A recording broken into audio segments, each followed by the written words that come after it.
Okay, 8.1 product selection. Method 1, which is low-hanging fruit. So low-hanging fruit is a process of looking for products that can be sold for high profits with lower risks than popular products. For example, selfie sticks, iPhone chargers, garlic presses. When you're looking through Amazon, you're going to see a lot of these products. There's a lot of competitors. They all flock to these super popular products, and their margins are extremely low because of it, and their advertising costs are extremely high. So we're going to stay away from those products to begin with.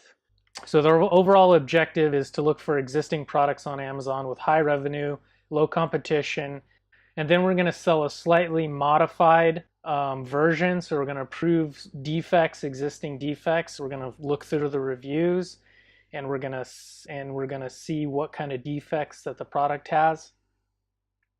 We're going to modify the appearance. We're going to change. You can change the color. You can change the pattern. You can do a different size, something like that. So we're going to try to make the on the product. And then what we're going to do, we're going to go in, we're going to take better images, we're going to get images 3D rendered, we're going to find all the possible keywords, so we're going to do keyword optimization, we're going to do copywriting and weave all the keywords into the text and copy, and then ideally we're going to become number one in that category, or close to it. So, and then why do we do this? The reason is, in the beginning, it's to limit risk and understand the market before moving into higher risk products. So products that we may potentially design ourselves or heavily modify or bring something new to the market or into the category. So say there's a product that you've seen elsewhere, or say you have an idea for a product and you're really familiar with this category that you've been selling in and you see a gap, then you can launch a product in there that no one has. That's when you can really get into, say, more competitive categories and start making a lot of money in these competitive categories because no one has this product.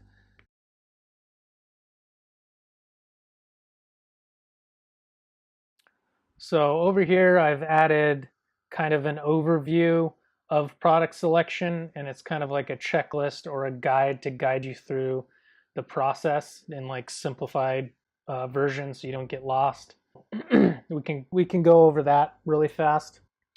In subcategories of Amazon bestsellers, look for product listings that are low competition, non-optimized listings, high revenue, minimum 45K a month, light in weight, small in size, low amount of sponsored products, 1 to 4. So ideally, no sponsored products would be good, but and no competition, but that's just a ballpark.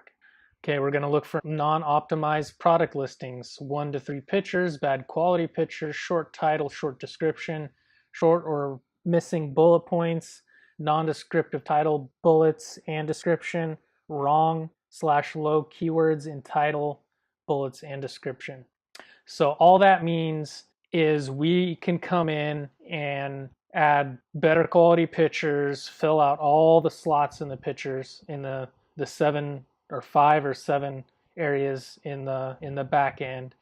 We can have a longer title filled with keywords and more descriptive. We're going to have a better description. We're going to fill out all the bullet points. There's going to be keywords in the bullet points. And what that's going to do is more customers are going to be able to find us. And when they find us, even if, say, the other product has more reviews, they will choose us over the other product. And eventually we'll surpass the other product or the competitor and take them over.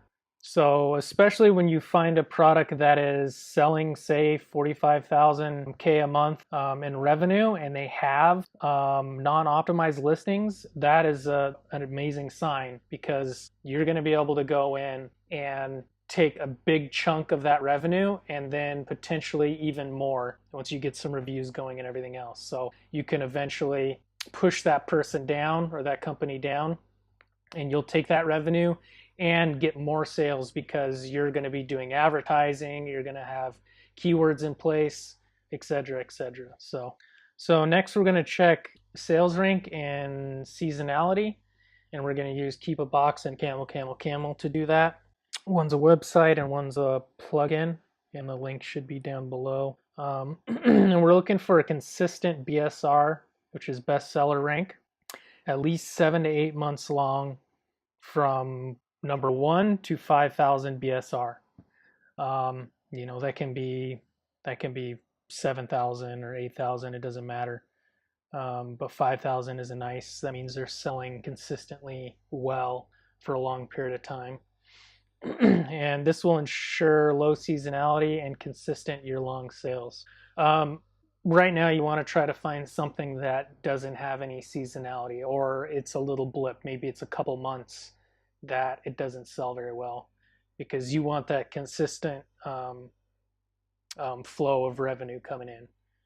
When you start launching products and you find, like I have some seasonal products, and when they sell like hotcakes, but they only sell for a short period of time.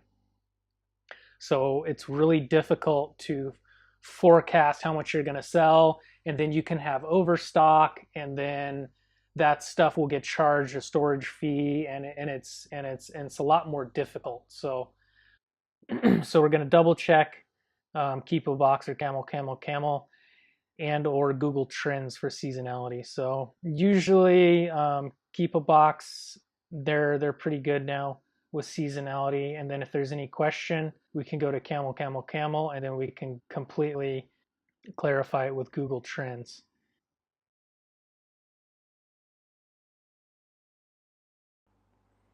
Okay, before we go into live examples, let's go over the gold, silver, and bronze products. I came up with the name golden product because in my eyes, this type of product is gold. It's going to make you a lot of money. So just like we went over up here, it's basically high revenue, minimum of 45K a month, has low competition, one seller of the product, low or no sponsored products, has a non-optimized listing, which we went over earlier, light in weight, small in size. So we don't want a big, heavy product to ship. We don't want a big, crazy box that we have to ship, because shipping is more difficult and we can get charged high storage fees. Low seasonality, that means it's going to make you money consistently throughout the year. Product margins are above 50%, so that's going to be hard to find. I do have a couple products that are like that, but the majority of them are around 30ish, above 30, and those fluctuate throughout the year. The margins do, because you're going to be adjusting your price throughout the year. And during Christmas time, if it's a gift product, you can actually raise your price significantly because there's so many shoppers on Amazon, and your margins significantly increase. Another thing is, when you're first launching, you're going to sell your product at a lower price, and you're going to be spending a lot of money on advertising and everything else, and then giving away the product, trying to get some base reviews and everything else. That your margins are going to be low, and you're going to order, say, 1,000 units or 500 units, so the item price is high. So over time, within 2 or 3 orders, you're going to order higher volume. The price is going to go down. You're going to be getting more reviews, and with those reviews are going to become more sales. You're going to optimize your keywords. There's all these factors that go into it that will eventually raise your margins. So silver and bronze products are somewhat similar to the gold product, but the differences are the revenue's lower, so 25 to 45K a month, has medium amount of competition, 2 sellers of the product, low or no sponsored products, has slightly optimized listing, so say it has 3 or 4 images, but the images aren't great. 6 pounds in weight, or medium size, so maybe it's a little bit bigger product, and it has mid-range of sponsored similar products, so say it has like 4 would probably be the most I would feel comfortable with, and then the margins around 40%. Bronze product is similar characteristics, but the revenue's around 15K. And then anything less than 15K is something that we're not going to really pursue because there's too many products out there making good revenue to not take advantage of those. So we want the most bang for our buck, and we want to be able to make that money back as soon as possible. So now we'll go over and kind of do some live examples and jump back and forth from here to Amazon.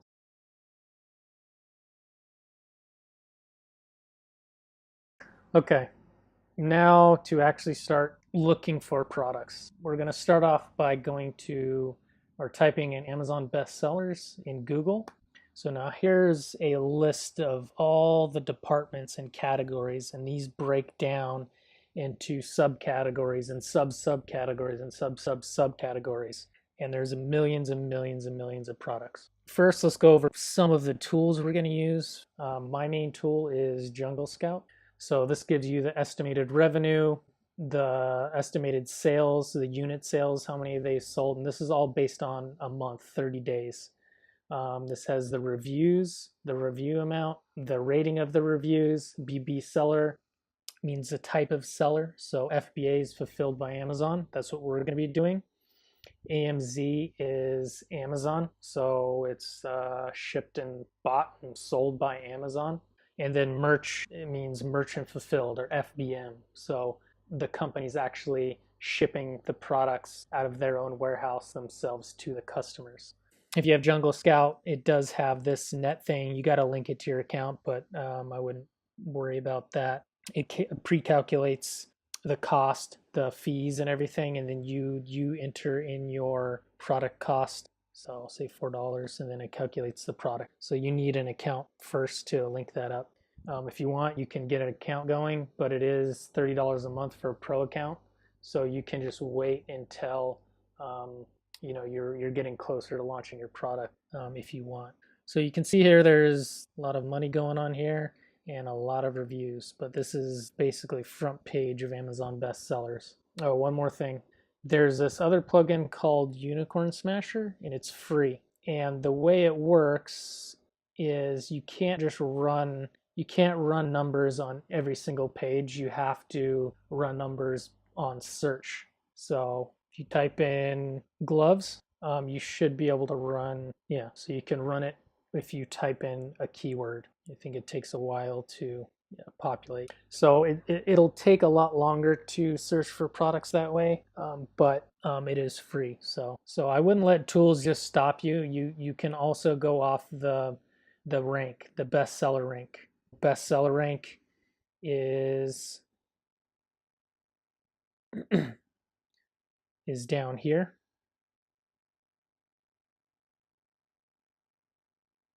Right here, BSR. And then they're number 12 in this subcategory, nitrite gloves, number 14 in this category, exam gloves, and number 59 in apparel under industrial and scientific. The lower the BSR number, the more sales they are making. So for example, for their BSR, they're 3,000. Since their selling price is only $9.18, it's $9.18 times 1,400 equals $13,000 in revenue per month. So on their net is $4. This wouldn't be a great product to sell. The margins are too tiny and their revenue is too low. But that's just to kind of give you an overview of that. Okay, so here's categories that require approval to sell in. So the link is in the class notes. So all these have specific requirements that you need to sell in these categories. Some are difficult, some aren't that difficult. There's benefits. The benefits are you'll be able to, there'll be probably less competition in there. The drawbacks is going to take longer to get up and selling. So it's probably not the greatest idea unless you really want to start off selling in a gated category. They call them gated category. I just wanted to touch on that really fast. Okay, to fast forward so I'm not wasting too much time, I was looking for a product the other day for a friend, and I kind of came, or giving him an example of a product, and I came across um, this random product that was doing really well in sales, and it wasn't optimized. So this is the product right here. So let's kind of go over the listing really fast. This is some sort of towel tree. It's got 23 reviews. It's got some negative reviews, which is good. That means there's some improvements to be made. It's got one picture. It's got a very tiny title. Bullet points are horrible. Description is almost nothing. You can also do color variations of this. They have no color variations or anything. The weight, it says 2.8 pounds. I don't know. I would assume it would be heavier than that, but I'm not 100% sure. Product dimensions 15 by 12 by 8, so it's a little bit big. Okay, then we're going to look around and see if any other people are selling them. So from what I can see, there's no one advertising. What I, there might be, but just on the surface, it doesn't look like people are advertising these towel trees. So you're going to browse through all these sponsored products, and then you're going to go below the review area, and you're going to say customers who viewed this item also viewed. So you can see there's towel trees here. They look expensive. Like this one has no reviews. This one has no reviews. They all seem to have bad reviews. So what you do is you kind of go through here and you'd assess the competition.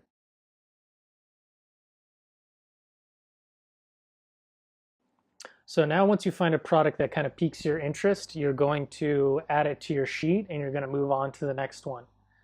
So this one is interesting to me.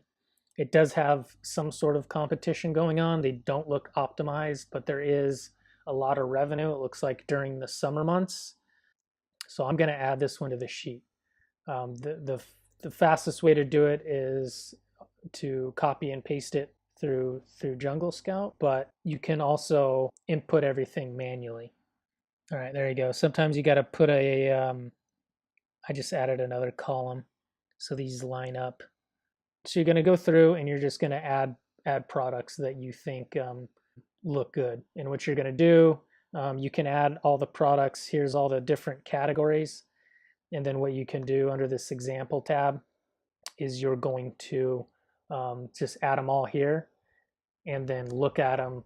And then we're going to go over making a decision later. But right now we just need to kind of fill this up with a good amount of products. So I say 20. You might be able to get away with 10, but the more the better. So this is going to be one of the most time consuming things is picking a product and finding suppliers. So once that's done with, then everything else isn't as time consuming.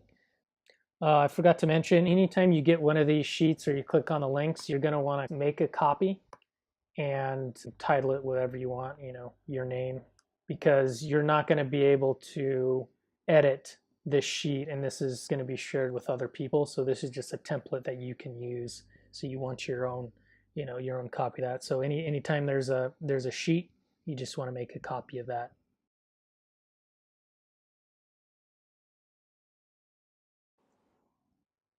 Okay, now I've kind of given you an example of a semi-golden product. So we high revenue, low competition, non-optimized listings, light in weight, small in size. We checked seasonality, so that one wasn't that great with seasonality. The weight or the size wasn't optimal. It was close. It says 15 inches, but I'm not sure if that's correct. So what we're going to do is we're going to check product margins. But before that, under additions, we talked about gated product categories. And now we're going to briefly just kind of talk about products to avoid. So fragile and breakable products. Broken products cause loss of profits, high return rate, and negative feedback. When you get a lot of returns, they'll kind of shut your listing down. temporarily, and then if you continue to get returns, I haven't had it happen, but I've heard of it. What they'll do is say, okay, you're getting way too many returns. We're going to shut your listing down until you can figure out how to stop these problems from happening. So that's why we kind of, from the get-go, just avoid stuff like that. Electronics, the same thing is there's a high defect rate. I sell electronic stuff, and I wish, I hadn't started selling it. So it's one of those things that I'm going to slowly ease myself out of. I get a decent return rate and a lot of broken products and bad reviews because of it. So Sharp and Dangerous products. I also sold knives, and I would get people sending pictures of their hands cut open and this and that and all this stuff. So it's best not to have to deal with all that if you don't have to. So I would say just avoid those types of products, and then you'll be in a better position.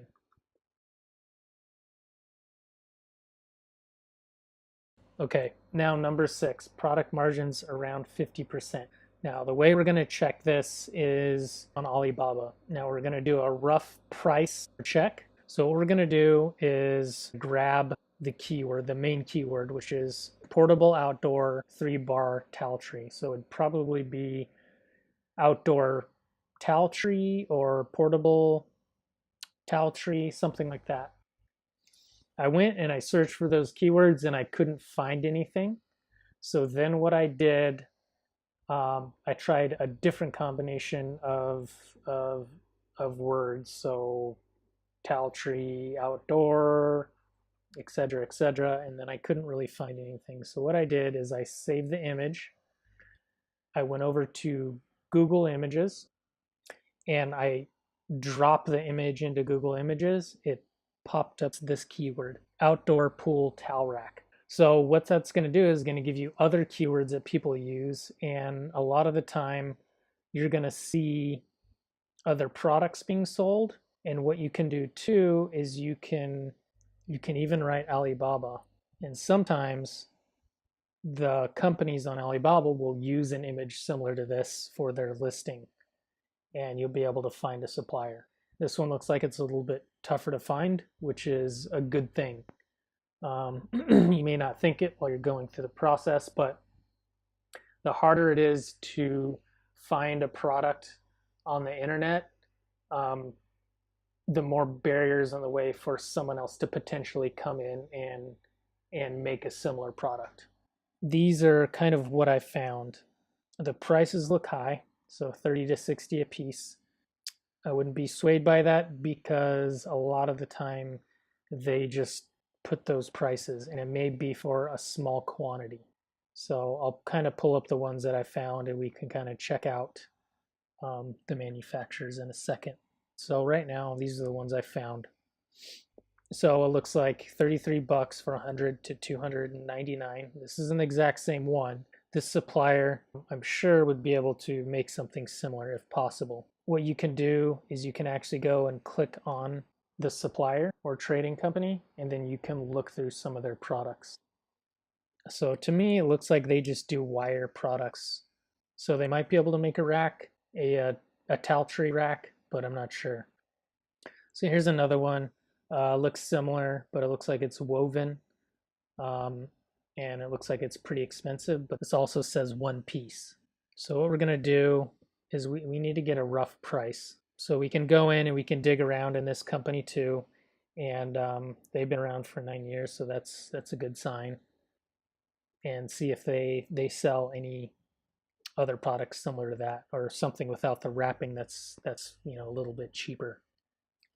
Also, you can type it into Google, or you can go to 1688.com. That's a Chinese Alibaba. And the way you do it is you'll just go to Google Translate and pool towel rack, get the Chinese simplified version, pop it into 1688, and then see if anything pops up. So you can see here's something right here. You can also use a little Chrome extension plugin, Google Translate, that will go in and you can translate the page. We can go into more detail about 1688 and other places in the future. There's also DHgate, and there's Made from China. or made in China, I believe, .com. Those are a couple options.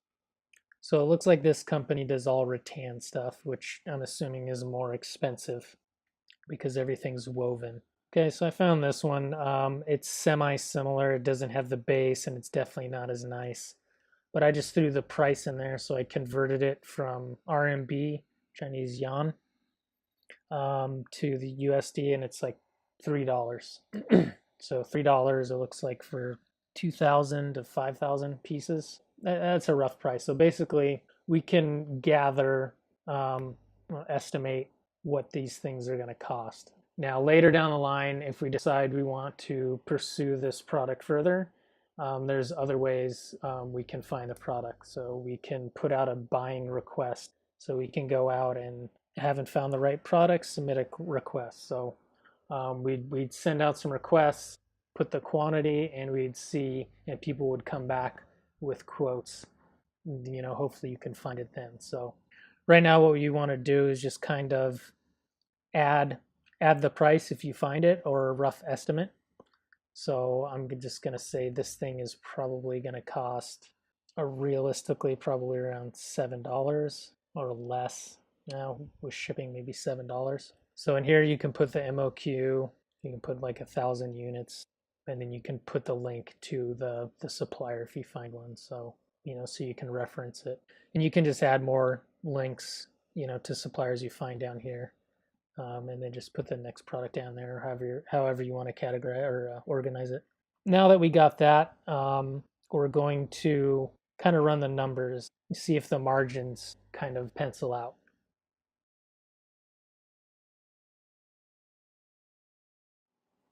So now we're going to go down and open up the FBA revenue calculator. The link's right here. And we're going to grab the ASIN, which is right there. You can copy right there, or you can find it down here.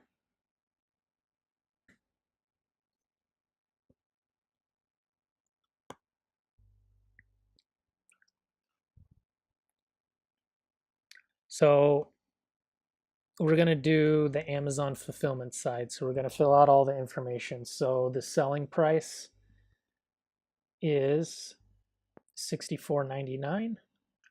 And it looks like it's actually been selling consistently for $44.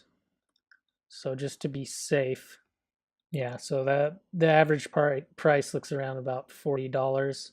So we can just do $40 to be safe. And then this is shipped to Amazon, so we can do inbound shipping. We can do that at, say, $1. That's pretty high.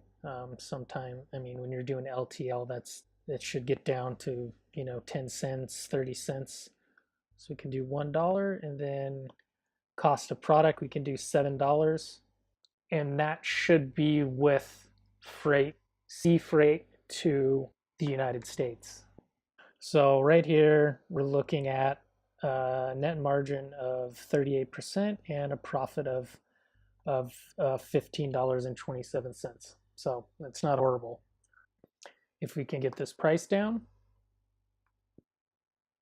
and if we can potentially get that price down over time, so say we buy 500 units, but if we buy 2,000 units, we can get the price down $6 or $5.50 over time, then our margins will go up. So we have to also take that into consideration, is the future. So we're going to ask the supplier, what's our bulk discount going to be like? Also, another thing you have to take into consideration is a lot of the time you'll be working with trading companies, and trading companies take a percentage of the price, but a year, 2 years down the line, you may be able to go direct with a manufacturer. So I am direct with many manufacturers. I try to choose products that way, but a lot of the time it's difficult in the beginning. So then in that case, you could get the product cost down even more. So you can see here, if we get it for $5.50, that's a 41% margin, making $16. So that's all right. It's close to 50, but we would definitely have to check and see if it was possible to get the price down to $5.50. Now, once you have that, you can copy the margin. You can paste it in an area if you want. If you want to put the margin here for your reference, just so you know, and so it'll help you choose a product. Once you have them all listed out, you can do that. You're going to do that with all 20 of these, and by the end, you should be able to have three that kind of stand out and that you want to pursue further. And then in that case, um, we'll move on to the next unit, which will be searching for manufacturers and contacting and ultimately choosing a manufacturer.